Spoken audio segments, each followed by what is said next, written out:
Good afternoon, everybody, and welcome to this edition of EPC Talks Geopolitics. For those of you who don't know me, my name is Amanda Paul, and I'm a Senior Policy Analyst in the Europe in the World programme. And I also lead Ukraine's work at the EPC, including our new Ukraine's European Future project. Today, I'm absolutely delighted to be joined by Ukraine's Deputy Prime Minister for European and Euro-Atlantic Integration, Olha Stefanishyna. Welcome, Olga. It's very nice to have you here with us this afternoon. We are going to be talking about the steps that Ukraine has taken to meet the priorities that were laid down by the European Commission in June 2022 to allow Ukraine to open accession negotiations with the EU. But before we get into the nitty-gritty of that, I would like to start by asking the Deputy Prime Minister to give us a brief assessment of how she views the support that the Ukraine has received so far from the EU, and today, what are the most urgent things that Ukraine needs the EU to do and to deliver. So I'll give the floor to you, Ola, and thank you very much for joining us. Thank you so much, Amanda and colleagues. It's very important that we could use any opportunity to discuss the infill situation and get this joint understanding of the needs and the processes taking place in Ukraine. I would start with the situation in my country, which presentation, let's say, if I can say so, of the circumstances under which we continue delivering on the reforms agenda and running the country as such.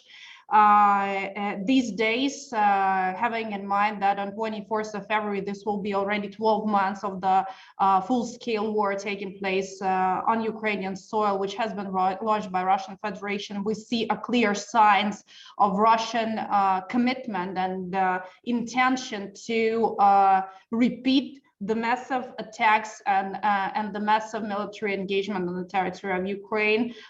Recent aggressive activity has been reinforced by Russian Federation on the eastern and the southern direction in Zaporizhia and the Donetsk and Lugansk region. Some of the counteroffensive operations has been unfortunately launched by Russian Federation, and we see the activization of the military efforts in that regard. We also see rather complicated situation with Belarus, which serves as a territory for launching nearly all the missile attacks, massive missile attacks throughout all of the area of Ukraine, targeting the civilian population and the critical elements of the critical infrastructure. So basically the situation continues to be very complicated, both from the humanitarian but also from the military point of view. We understand that Russia is running out of its military reserves. This year would be the year when all the measures which has been taken over the 2022 in terms of the sanctions, restrictions, financial restrictions, reparations, and military sanctions in particular would have its effect on Russian Federation over this year. So exhausting is something that we can apply as a major term when it comes to the assessment of the potential of the Russian Federation, but still they have a very strong commitment to continue with their aggressive military engagement. And we understand that we should not hesitate in taking this opportunity to defeat Russia on a battlefield in its final countdown. So of course, whenever we're talking about what is needed, we need a lot. We need the humanitarian assistance. We need the support in reconstruction of the residential buildings, of the restoration of the elements of the critical infrastructure. But first and foremost, we need military assistance to disable Russian Federation from further destruction of our country and genocide of Ukrainian people. And this is first and foremost which we should talk about, unfortunately, as we're talking about preserving peace, preserving the security, the stability, continuing the successful track of European project as such. All of this is possible if Ukraine is military capable, if we are able to defeat Russia on a battlefield. So this is what we concentrate on. This is what all the political discussions are concentrated around that. But in fact, nothing has stopped us since 24th of February to reinforce our efforts in terms of the reforms agenda needed to proceed with a further membership in European Union. The background of the transformation of our country has led us to the decision of granting Ukraine the candidate status in times of war, while Ukraine has managed to complete the questionnaire of more than 7,000 pages to be presented by Ukraine to European Commission, and which has played its role in mobilizing the consensus. Of course, we are now doing a lot to continue with the political reforms needed to fully meet the Copenhagen criteria and to enable us to launch the negotiation process.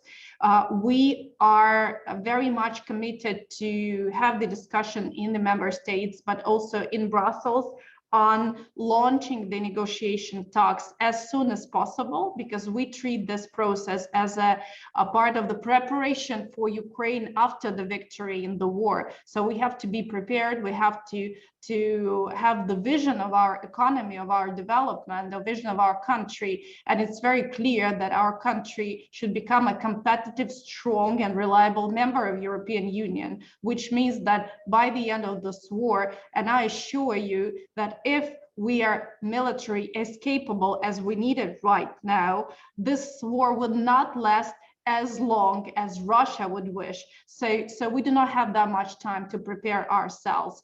And we are, as a politicians, as those who are not standing on a battlefield with the guns, but who form the arrangements on the military support, we are doing everything needed 24/7 to make sure that the country is running, the government is running, and the country is prepared to recover after the war. So over this year, of course, we need to strengthen our defense to make sure that we're strengthening our defense capacity after the war as well. But also we have to make sure that over the year we're completing with the political reforms agenda and making sure that the negotiation talks are started as soon as possible.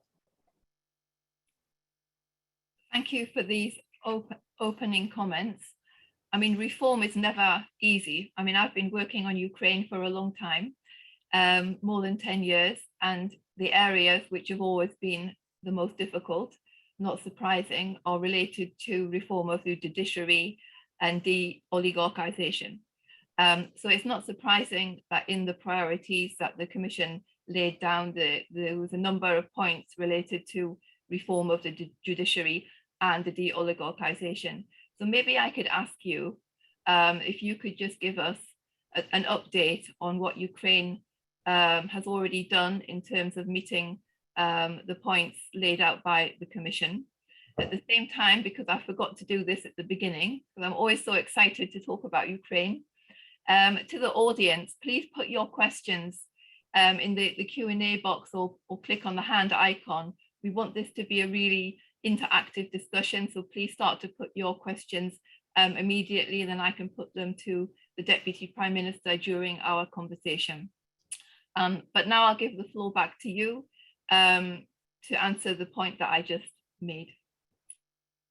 Thank you, Amanda. Indeed,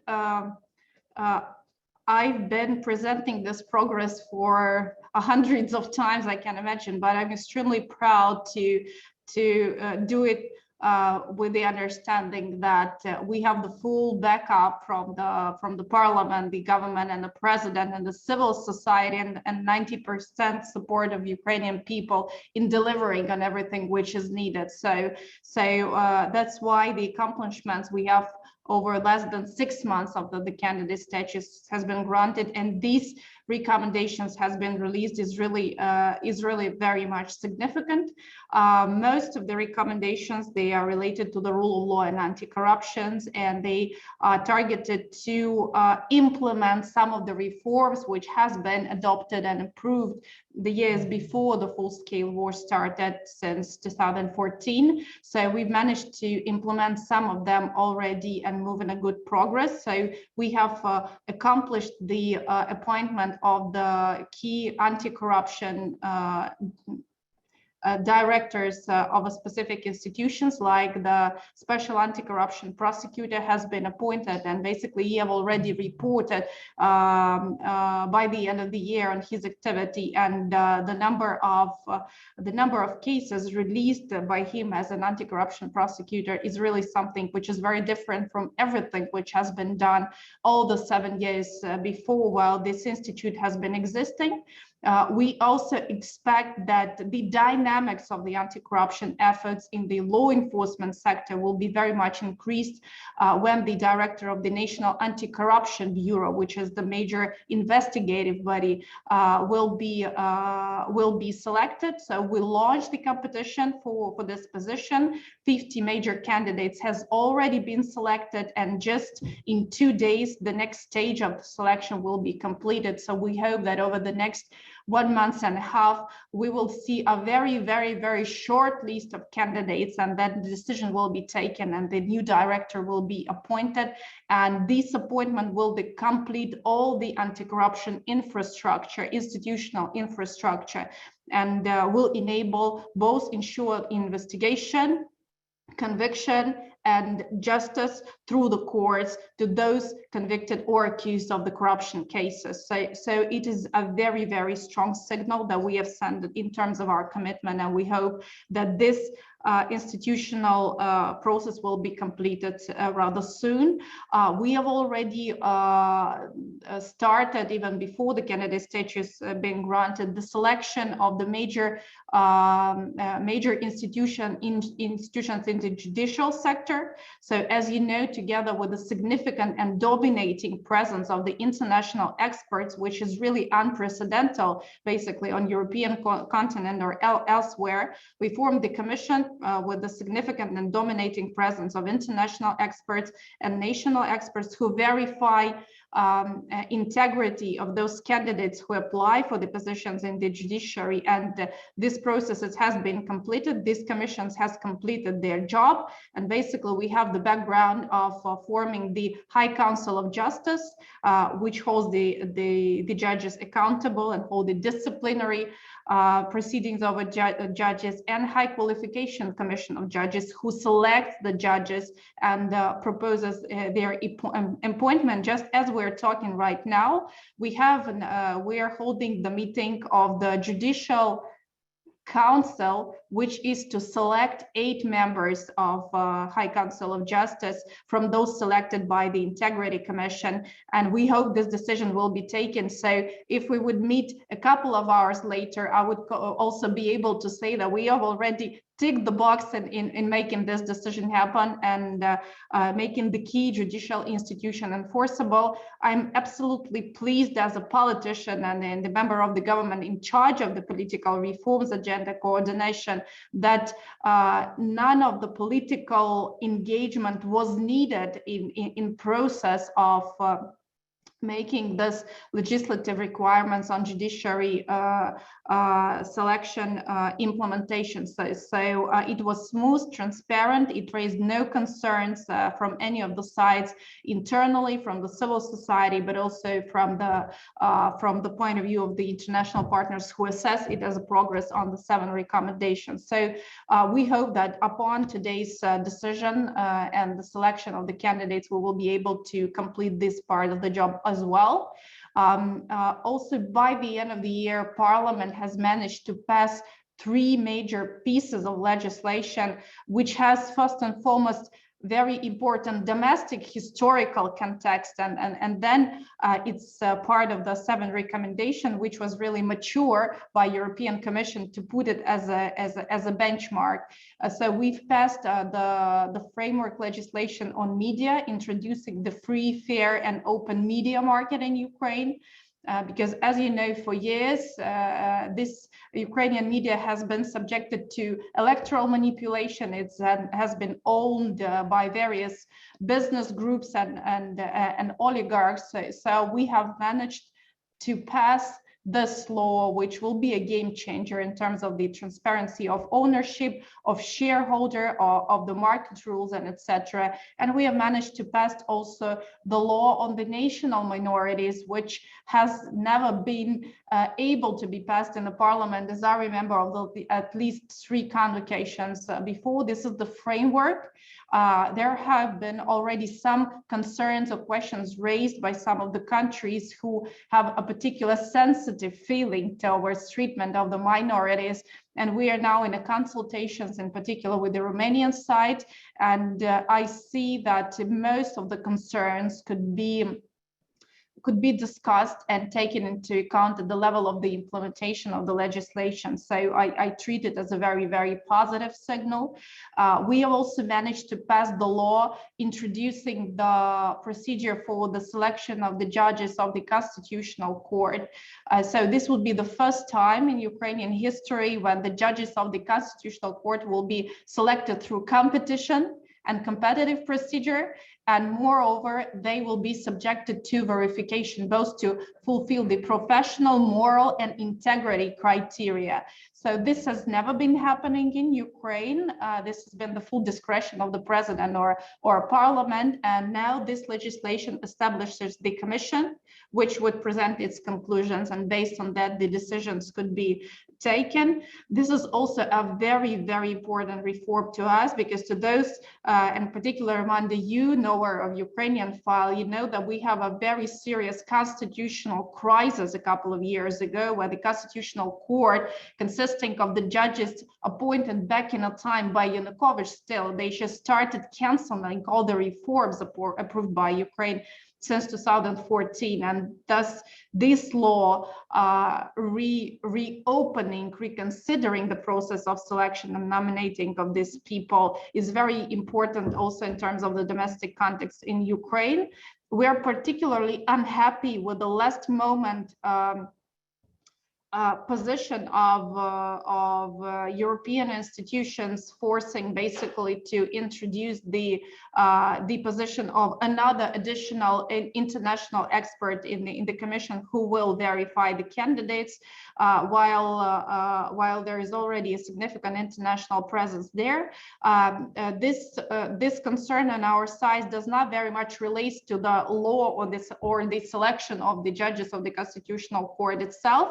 It's a very important element in terms of attitude to our country, in terms of the treatment, because on one side, European Union directs directly into the budget of Ukraine 18 billion euros, having the full trust and reliability on Ukraine. Ukraine has been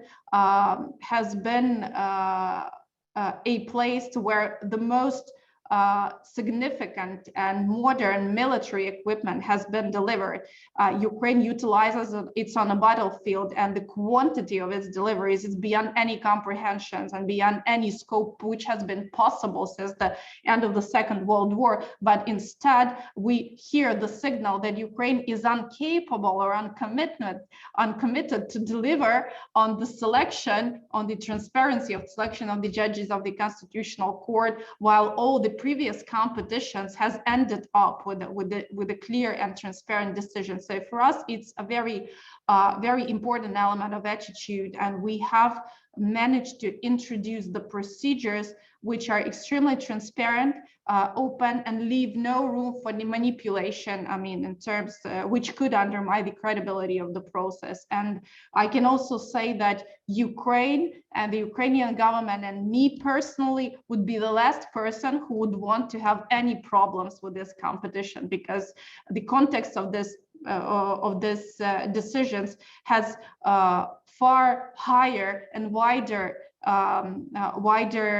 importance than just making the law works. So I'd rather treat this discussion as political, and I hope that there will be an understanding that attitude should be equal, and there should finally be trust to those partners who has remained reliable throughout the war, before the war, and who remain committed to the reforms, even being under shelling and missile attacks. We have also been working hard to deliver on some other recommendations related to anti-money laundering and fighting against terrorism, and meeting the FATF recommendations and the criteria. In that regard, we have passed a number of legislation amending the criminal code and amending other pieces of legislation. We have passed the successful assessment of Moneywell in October, so we have a very good process in that regard, although there's been some additional recommendations from the Commission, but also another very important recommendations on implementation of the anti-oligarch law still remains very unclear to us. Why should this point should be a priority for a country in times of war, when basically major assets of Ukrainian oligarchs either been destroyed or nationalized, or basically when it comes to the survival of the country, I think the last thing Ukrainian politicians should do is to tackle oligarchs or form the register of it.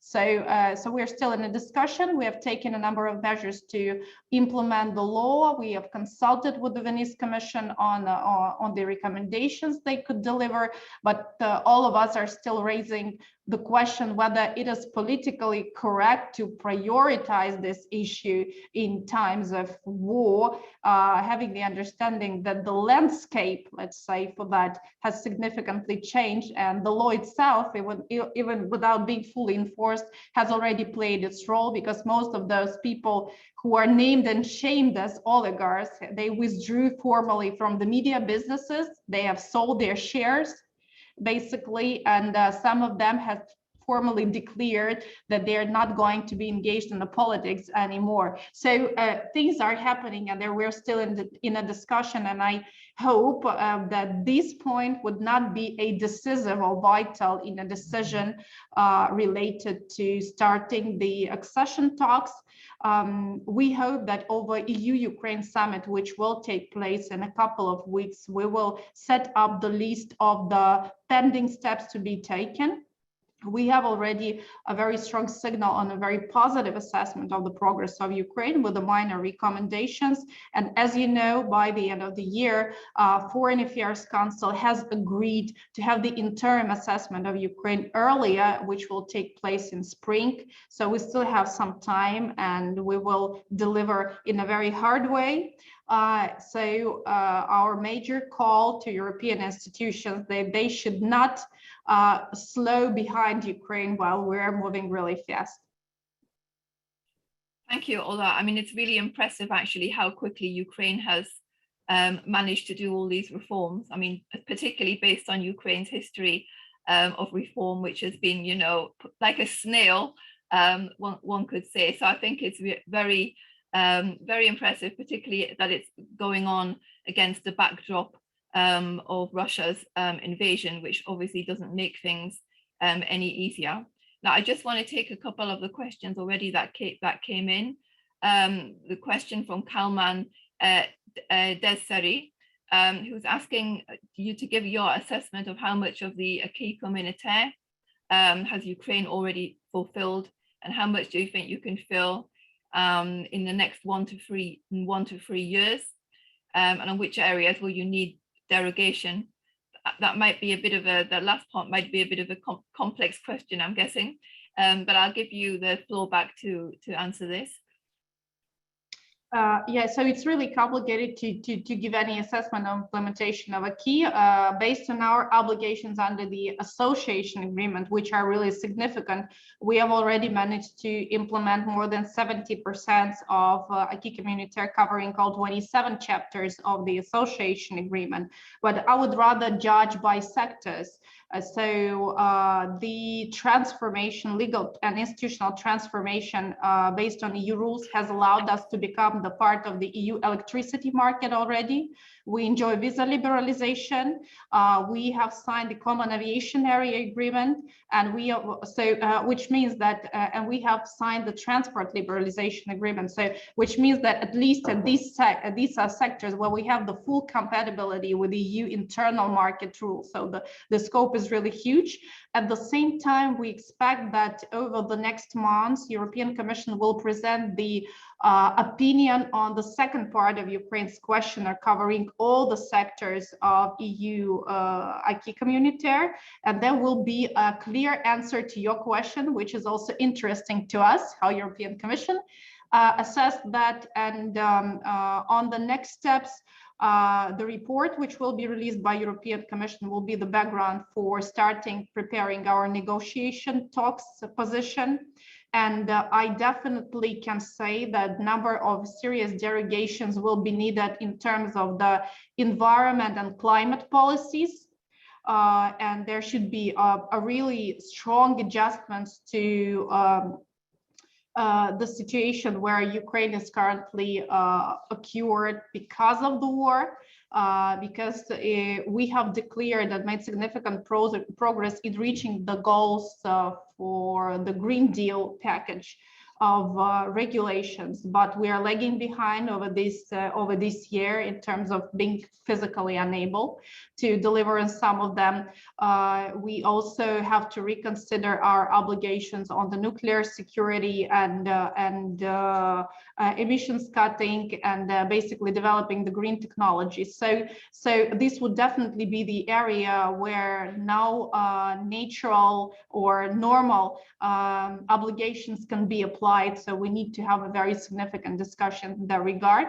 There are also some markets in Ukraine which are one of the largest and competitive in the global format, like agriculture market. And now you know that Ukraine has been a major supplier of food and grains to nearly all the parts of the world. So sort of a conditions of being part of EU market and not losing global competitiveness there would be also part of the tough negotiations.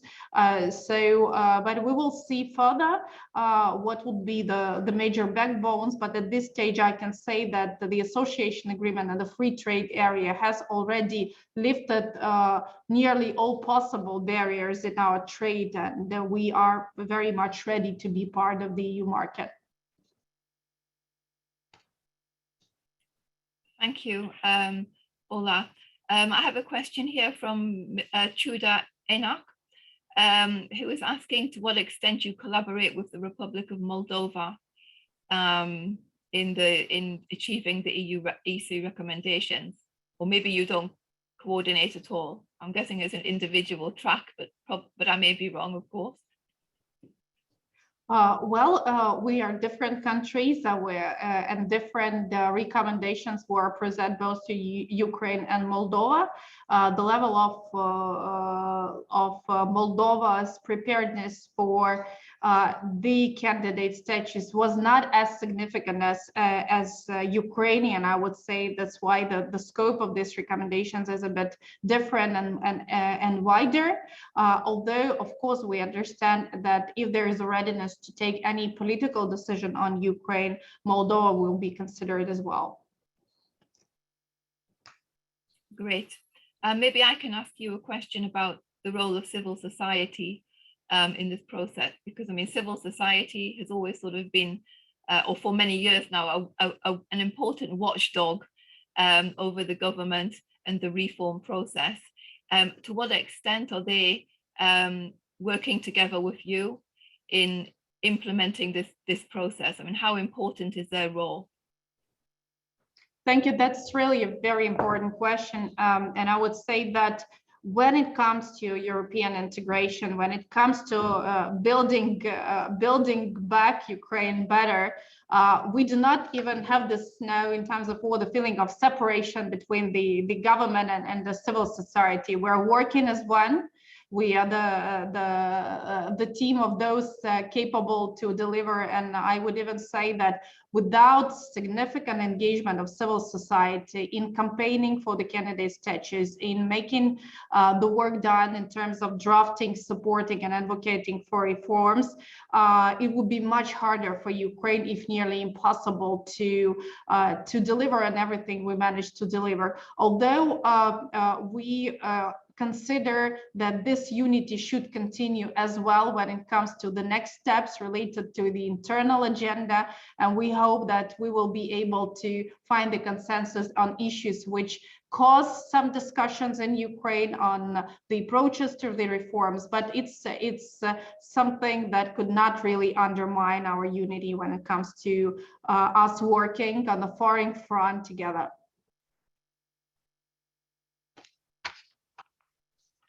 And could you say a few words about, the importance of this process for the Ukrainian population? And if it's, if in the end the EU decides, hopefully it won't come to that, or tries to, let's say, stall Ukraine moving from candidate to opening accession talks, how would this be received in Ukraine? There has been some discussions around the fact that once the war ends, there could be more skepticism coming from some member states about granting Ukraine the opening of accession talks. Of course, obviously, we hope that that won't happen. That would be a terrible thing, a terrible step to take. But do you have concerns about maintaining the level of support and momentum for Ukraine's EU membership that exists today from the members? Yeah, so speaking about Ukrainian people, more than 90% support European integration. And what I can confirm is basically Ukraine is a nation of people who traditionally do not very much appreciate any power, any government or anybody. But there is a unity and a full trust behind two major things: is the victory of Ukraine, the war we're fighting, but also the European integration of Ukraine. There is a full support of Ukrainian people and a full trust and unity in everything we do. Of course, there will be some skepticism in the capitals. This is the normal process when you seek for the consensus of 27 individual and sovereign nations having the full right to present its positions and the concern. We are only learning how to be a part of this permanent process of discussions and on a consensus, but it's already becomes a normality for ourselves. So every 2 to 3 months, some essential decisions should be taken at the level of the European Council, at the level of EU member states, and we work to have this consensus. So this is the normality we live in, but I can also maybe give you some spirit and the feeling we have in Ukraine. We have already lost so many windows of opportunity. So many times international and foreign and European leaders have not allowed Ukraine to take the momentum and make the decision happen, whether it comes to European Union, whether it comes to the NATO, whether it comes to many other things which has been there, including the signature of the Budapest Memorandum and etc. So we have a strong understanding. And when Ukraine has been granted a candidate status, there is such a strong commitment to take each and every opportunity to come closer to the membership of European Union, that not single window of opportunity will be lost.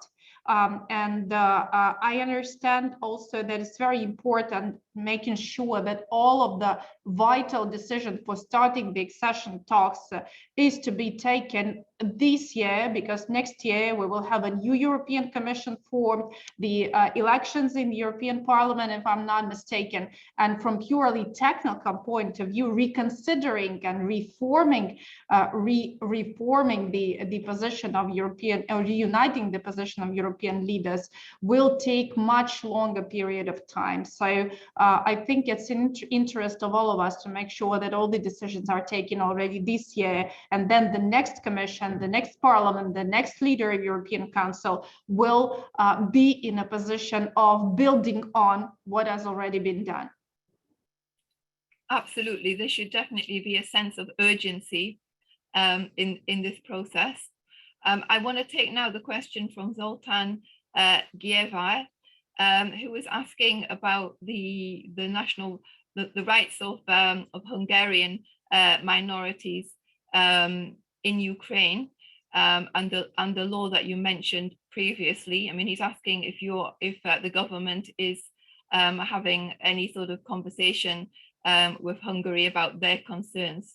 We had the issue of Romania, but he's asking if it's similar with Hungary. Of course, before the law has been adopted, there is some rounds of consultations which has been taking place with the various minorities groups, representatives of the national minorities in Ukraine, including Hungarian, Romanian, Bulgarian, and others. So far, we do not identify any specific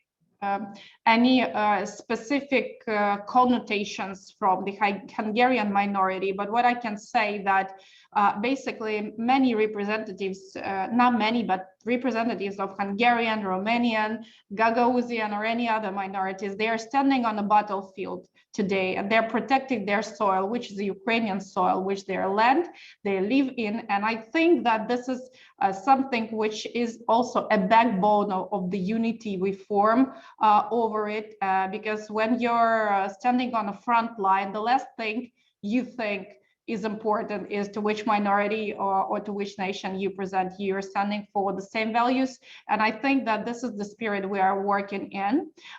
We are now developing the national governmental program for ensuring the rights of the national minorities, which will include all the elements of implementation of the law, but it will also include individual elements targeting to fulfill the needs of every particular national minority, whether it's Hungarian, Romanian, or any other.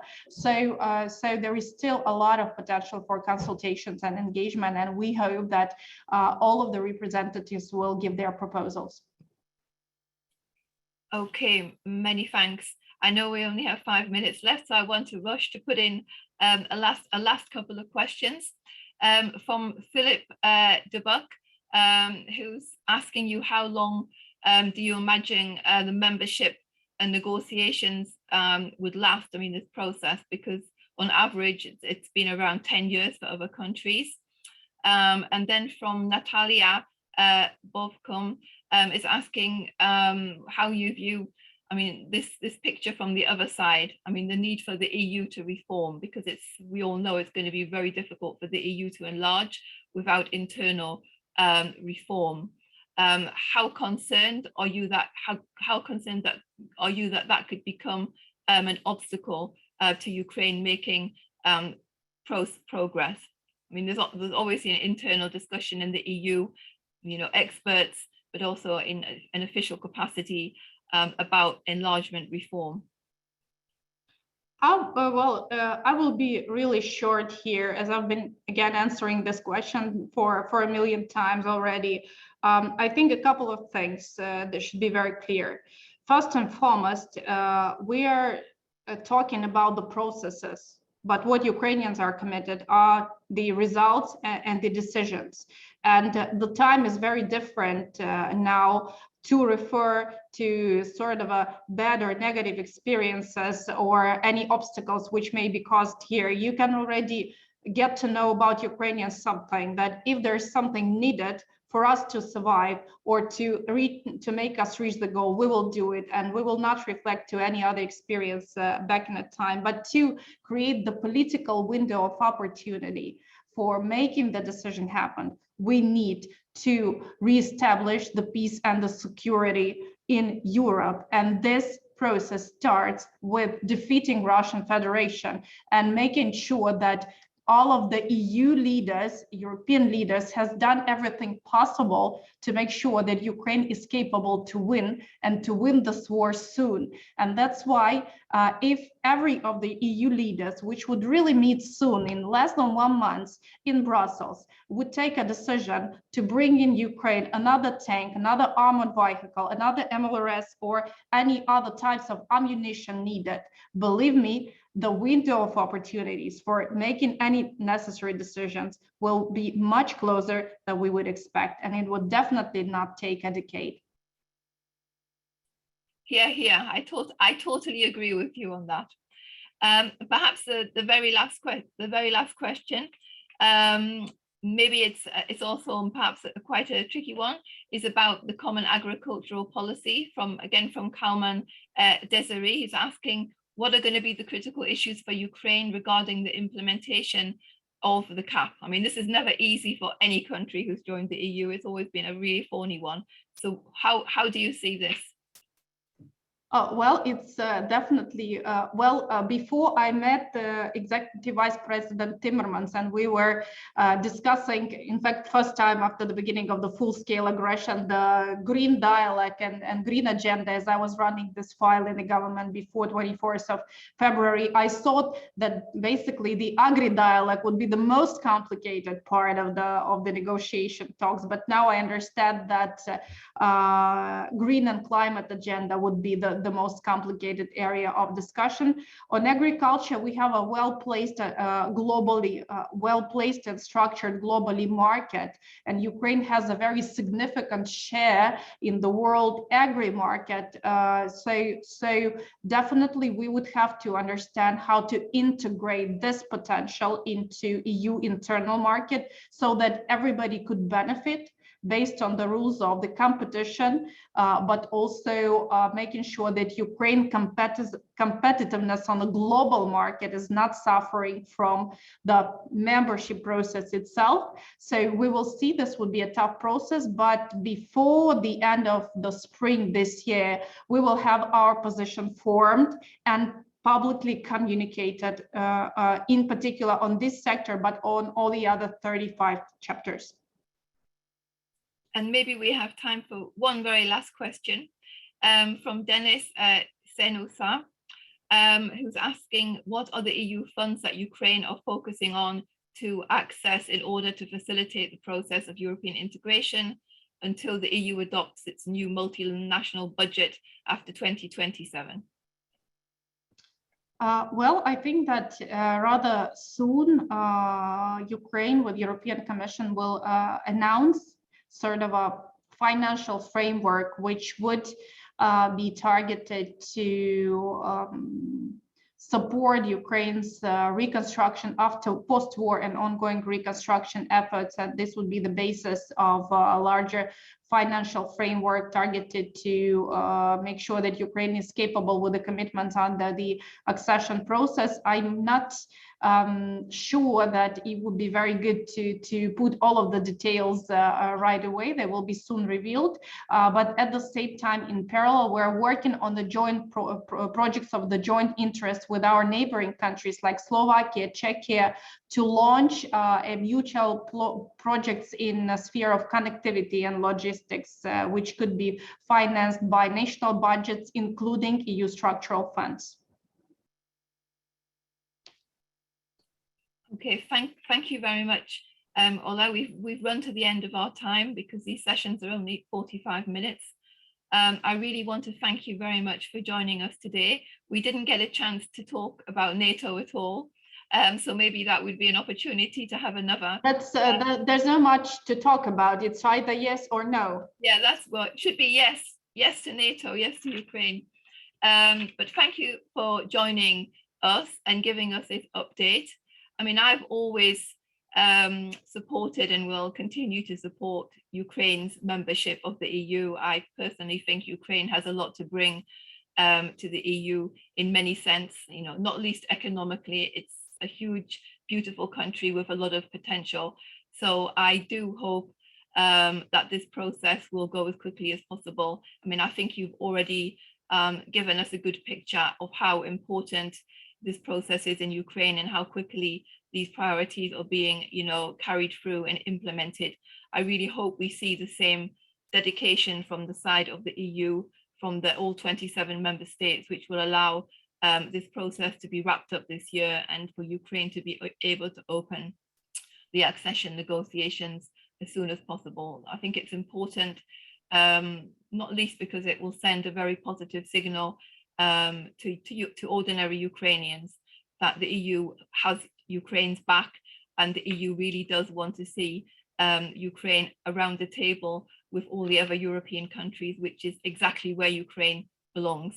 So thank you again so much for sparing your precious time. I really hope that we can stay in touch and continue this conversation again in a few months' time. In the meantime, I do hope that the weapons that Ukraine has asked for will arrive there ASAP, because this is so important for Ukraine. They need this stuff and they need it really quickly. I don't doubt Ukraine's victory. As long as it continues to have Western support, this is the crucial thing. So thank you for joining us. And of course, the last thing to say is, Slava Ukraine. Героям слава. Thank you, and enjoy the rest of your day, Ola. Thank you. Thank you, Amanda. Thank you, colleagues.